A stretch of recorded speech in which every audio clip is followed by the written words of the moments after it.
Madam గారు ఎక్కడున్నారు రఘుపతి? మీకోసం ఎదురు చూస్తున్నారు.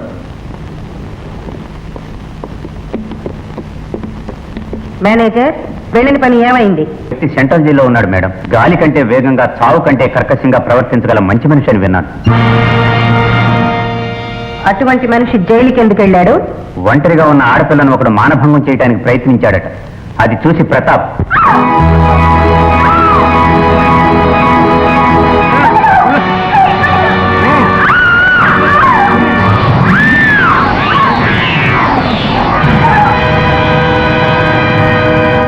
ఆడదంటే అమ్మరా, ఆడుకునే బొమ్మ కాదు.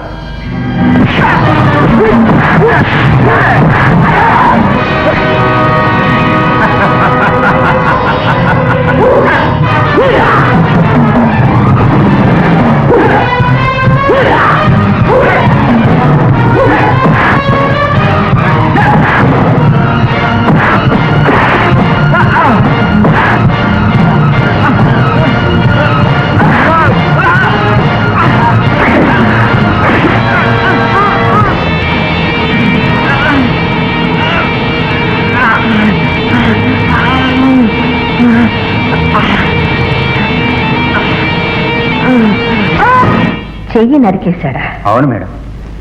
అంటే ఆడదాని కన్నీరు తుడిచే సుగుణం, అనాథల బాధలు తీర్చే మంచితనం గల మనిషి అన్నమాట. అటువంటి వ్యక్తితోనే నాకు అవసరం ఉంది. ఆ ప్రతాప్ జైలు నుంచి ఎప్పుడు విడుదలవుతున్నాడు? వాడు ఈ పూటే రిలీజ్ అవుతున్నాడు. ఈ పాటికి రిలీజ్ అయ్యే ఉంటాడు. వాడికి ఎదురు సాక్ష్యం చెప్పి లేనిపోయిన గొడవ తెచ్చిపెట్టుకున్నాను. వాడు సరాసరి నా ఇంటికే వచ్చి నన్ను పచ్చడి చేసుకుని సద్దనంలో నందుకు తినేస్తాడు. ఏమయ్యా, అప్పుడు ఏం చేయాలో మీకు గుర్తుందా? గుర్తుంది బాబు. వాడు వచ్చేలాగా రోజు పత్రం సిద్ధం చేసి ఉంచాలి. ఎందుకయ్యా నన్ను పత్రం చేసుకోవడానికి? ఏమిటయ్యా కర్మ?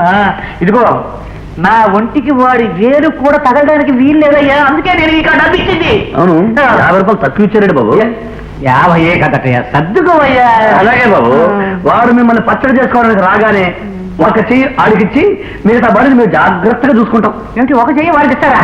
దిక్కుమాలింది ఒక చెయ్యి బాబు, సర్దుకోండి. ఓహో, నేను డబ్బు 50 రూపాయలు నేను సర్దుకోమన్నానని మొత్తం నన్ను చెయ్యి సర్దుకోమంటావా? సరేలేవయ్యా మనిషి. అయ్యయ్యో, ఇదిగో ఇదిగోనయ్యో, చెయ్యే కాదు గోరు కూడా తినడానికి వీల్లేదు. మీరేం భయపడకండి బాబు. ఈ జయశంకర్ పేరు తలుచుకుంటూ పంకాయ వేసుకుని హాయిగా పడుకోండి. నాయన, జయశంకర్ జయశంకర్ అని పేరెట్టుకున్నావు. మీ పూర్వీకులు ఎవరైనా యుద్ధంలో శంఖాలు బాకాలు ఊదేవారా? జయశంకర్ అంటే జేమ్స్ శంకర్ ఖాన్. నేను భారతీయుని బాబు. అన్ని మతాలు అన్ని కులాలు నావే. అంచేత అన్ని మతాలని ఓల్మెత్తంగా ఓ పేర్లో పెట్టుకుని ఇరికించేసుకున్నా. మతాలన్నింటినీ ఒక పేర్లో ఇరికించుకున్నావు కానీ నాయన, నన్ను మాత్రం తీసుకెళ్లి ఆ ప్రతాప్ గారి చేతిలో ఇరికించుకున్నాయన. మీరేం భయపడకండి. ఈ రోజు ఇంట్లో ఒక శవం శ్మశానికి వెళ్ళడం ఖాయం. శవమా? ఎవరిది? అది ఇప్పుడిప్పుడే చెప్పలేను. మీదైనా కావచ్చు, ఆడైనా కావచ్చు. అయ్యో, ఇలాంటి మాట్లాడి నాకు భయం వేయకయ్యా. నా శవం చిటికెళ్ళాలి, తెచ్చుకున్నది. ఊరికేనా బాబు? ఇక చూసుకోండి ఈ జయశంకర్ దెబ్బ. ఆ ప్రతాప్ గారు రాగానే కైమా కింద కొట్టేసి కిలో కింద మెత్త. నాకు 1 కిలో ఉంచు బాబు. అలాగే. ఓ నీలేరా గ్యాబ్రేలు, ఇట్లాగైనా మన పిల్లలు బాబురావు పేరు చెప్పి 4 రోజులు కడుపు నిండా తింటారు. అమ్మా అయ్యా అని బతిమాలితే అన్నం పెడతారన్నది సద్ది మాట. నీ అమ్మ నీ యవ్వ అంటేనే గాని 4 మెతుకులు వెదల్చారన్నది సద్ది మూట. ఈ జయశంక మాట ఎట్టాగుందిరా బ్రదర్? మా గొప్పగుందన్నా. అవునన్నా. మన బాబాయిలు వస్తున్నా. పట్టుకుంటే పోలీసు దెబ్బలు కొట్టాం. పదండి.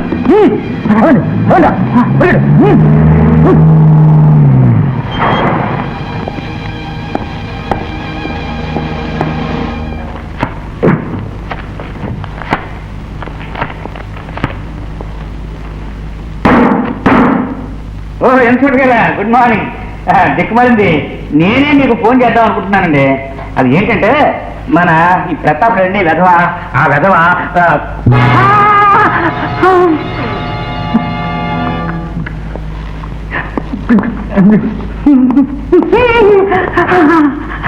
ఆనాడు నాకెదురు సాక్ష్యం చెప్పి నన్ను జైలుకు పంపించావు, గుర్తుందా? గుర్తుందా? నాకు గొంతు బాగాలేదు. ప్రతాప్ నిజంగా నువ్వు ఆఫీస్ అలా సాక్ష్యం చెప్పినందుకు నీకు ఘన సన్మానం చేయబోతున్నాను మిస్టర్ బాబురావు. నలుగురిలో ఘన సన్మానం చేయబోతున్నాను. ఏంట్రా పాపం నిన్నరగా బాగానే ఉన్నాడు గైనా ఇది వేసారంటావా? నల్లడము నిలవేసింటాడు, పోలీసులు సిలువేసింటారు. ఇచ్చామన్నా పట్టిందేమోరా. రే రే దిక్కుమాలిని ఏమిట్రా నన్ను గురించి ఎలా అనుకుంటున్నారు? అలా పొలం కాడ తీసిపోతున్నాగా ఏలాడుతున్నారేంటి బాబు? వేలాడటం ఏమిట్రా, నేను కావాలనే వేలాడుతున్నాను. రే ఏ ప్రతాప్ కూడా వచ్చి నన్ను తన్ని ఇలా ఏలాడించడం అపార్థాలు చేసుకోకండి. ప్రతి శనివారం 1 గంట ఇలా ఏలాడితే దిచ్చి దిగిపోతుందని మా బాబా గారు చెప్పారు. అంచేత మా పాలని పిలిపించి ఇలాగ ఏలాడితే కట్టించుకుని ఏలాడుతున్నాను. ఎంత బాగుందిరా, చాలా బాగుందిరా. రే మీరు కూడా ఇలా ఏలాడతారా? రండి. తప్పండి. అదేంటి బాబు దిష్టి బొమ్మలు ఏలాడుతున్నారు? సరదాగా వేలాడితే బాగుంటుందని వేలాడుతున్నాను. రాస్కెల్, నా దగ్గర డబ్బు తీసుకుని సమయానికి జారుకుంటావా? ఆ ప్రతాప్ గారు వచ్చి నన్ను పట్టాన్ని మేకు తగిలించి వెళ్ళిపోయాడే. వచ్చాడు వాడు నాయాలు. రాయ్ నేను టీ తాగడానికి వెళ్ళానని తెలిసి వచ్చాడనమాట. బాబు ఈసారి రానే ఆ నాయాలి కాళ్ళు ములక్కల్లా ఇరిచేసి పులుసు కాచేస్తా. పులుసు. హలో మిస్టర్ పులుసు, ఇక్కడే ఉన్నాను బ్రదర్. అమ్మ నాయాల ఇక్కడున్నామన్నమాట. నన్ను పులుసు కాస్తావో నువ్వు పులుసు కారిపోతావో చూద్దాం. దూరంగా ఎందుకురా, కుప్పిగెత్తులు వేస్తావు? దమ్ముంటే దగ్గర రారా.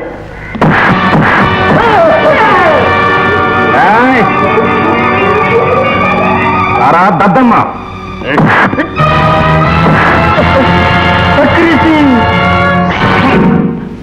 నేను పోయానా ఉన్నానా? కొన్నాళ్ళలో పోవటానికి ఇంకా మిగిలే ఉన్నావురా. నేను తలుచుకుంటే ఆ కత్తిని గుండెల్లో గుచ్చుకునేలా చేయగలను.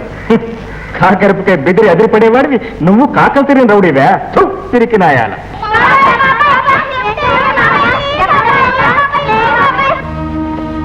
మా అన్నమే చేయి చేసుకున్నాడు. ఎవడు రావడా?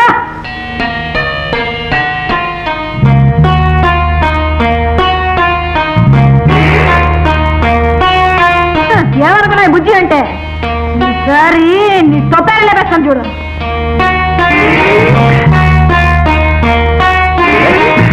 అమ్మా నా దగ్గరే తప్పించుకుంటావు? ఈ దెబ్బతో నీ మొహం ఉబ్బిపోత చూడు. వదులు వదులు. ఇంటి పనులు చేసుకోవాల్సిన చేతిలో కొంటి పనులు చేయకూడదు. హచ్చలకడి పాఠాలు చెప్పొచ్చుడయ్యా పంతులు గారు. మా అన్నను ఎందుకు కొడతావయ్యా? ఎందుక త్రిశంకు స్వర్గంలో వేలాడుతున్న పెద్ద మనిషిని చూడు. అతను ఈ పేదవాళ్ళందరినీ బురుడి చేసి బుట్టలో వేసుకుంటున్నాడు. అతనికి పాఠాలు చెప్పాలని నేను వస్తే మీ అన్నయ్య అడ్డుపడ్డాడు. అందుకే అతనికి కూడా దిద్దించాను. ఆవిడ సంగతి మనకు తెలుసులేవయ్యా.